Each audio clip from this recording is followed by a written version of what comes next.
Hi there, it's Graham from monumentphotos.co.uk again. Thanks for joining us behind the scenes at another short photography tutorial. Today we're going to be using some green screen. We've been taking some photographs recently of some athletes and some sports personalities, and lots and lots of great feedback.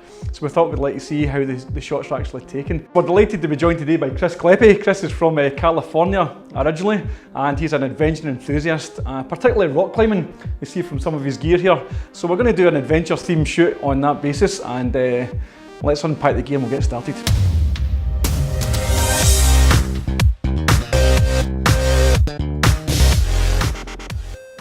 Okay, so we're pretty much set up now to do our green screen photography.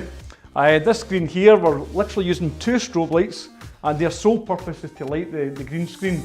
In Photoshop, if you don't have a good replication of green, then you're really going to have problems. So they are not going to light up the athlete, they're purely for the screen. For lighting up the athlete, I'm actually going to be using 4 different strobe lights. Now, depending on your budget and what lights you have, then you can actually simplify it. I'm going to use this one here first of all, which is a 3x1 soft gridded softbox.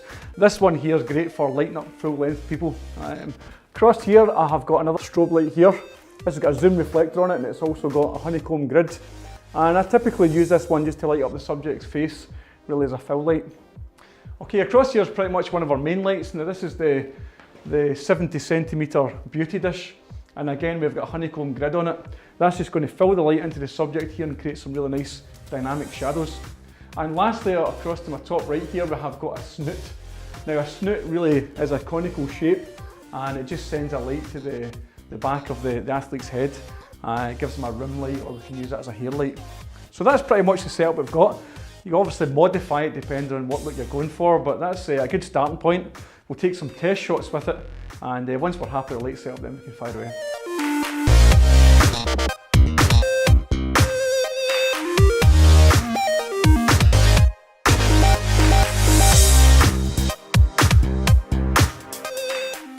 Okay, a couple more tips for you. Obviously, when you're photographing using a green screen, it's important that the model isn't wearing a bright green too similar to the background.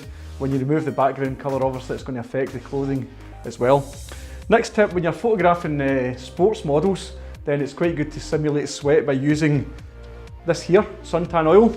And then we've got some vegetable glycerine, a couple of drops of that in some water, and then spray the model, and that will stop the sweat from running. And you get much longer to take your photographs. So are you ready, Chris? Ready. Second batch, round 2.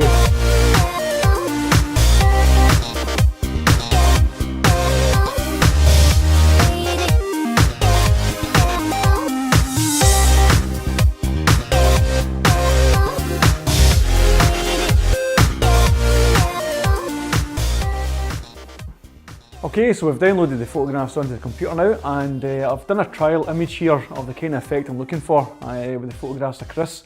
Just something really desaturated grunge, looking very sporty.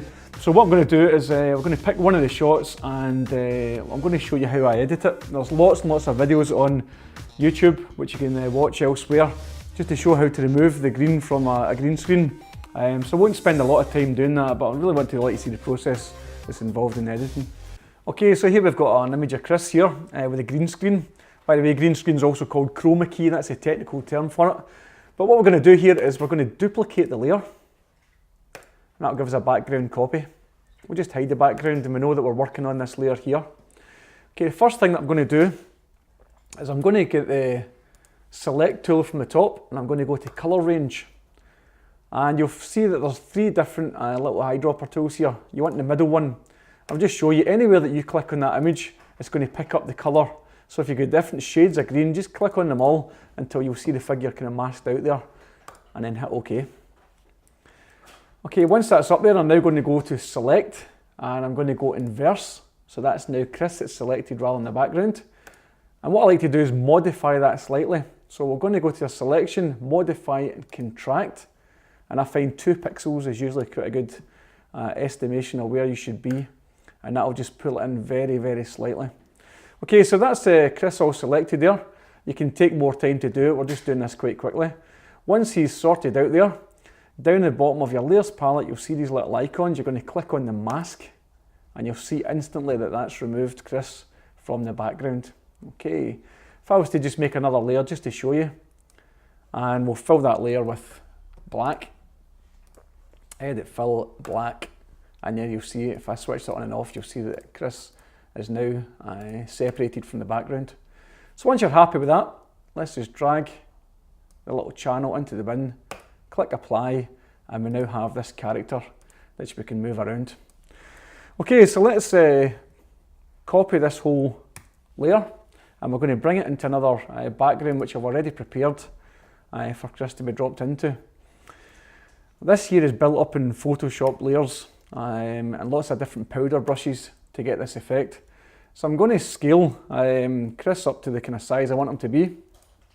Edit, transform, scale, and we're going to bring him up here just to fill this area. That looks pretty good to me.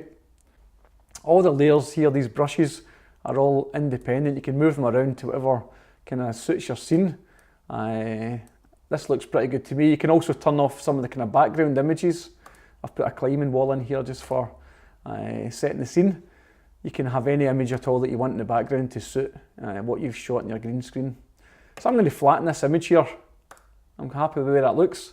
I'm then going to convert to black and white. I quite like to use Silver Effects Pro. It gives you some really good harsh, dynamic contrasts, and you've got a lot of versatility in what you can do. This one here with high structure is one I use a lot, and lots of control. You can make it as sharp or as blurred as you want, really.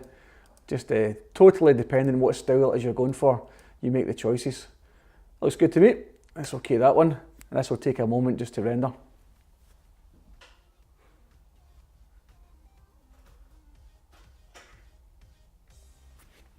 Okay, so that's our image rendered. Okay, so let's do one last thing to the image here. It's looking really good. Across here in the tools palette, I quite often use dodge and burn. I'm going to go to dodge first, and you can change the shadows, the mid-tones, or the highlights. We're going to work in highlights. And the dodge tool is going to make things lighter. So let's just paint over one or two areas just to get a bit more contrast. That looks really good. You don't have to do too much at all to get the right effect. Once you're happy with that, let's go to the burn tool, and this is going to make areas darker. So we're going to get into maybe some of the mid-tones here, and just really vignette the edges off there. It's probably all you need. And lastly, maybe just one or two of the shadows, just to help that background fall off a little bit.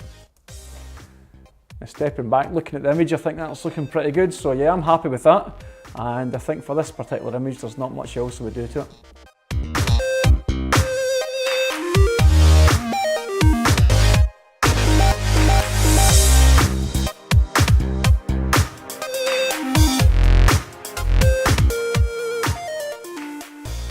Well, thanks for watching, and hopefully you found this short tutorial on green screen and chroma key quite interesting. Keep an eye on the Facebook page, monumentphotos.co.uk is our website, and if you get across there you'll see some interesting projects on the go. Next one we're going to film is on high speed sync, so look out for that video too. Thanks for watching.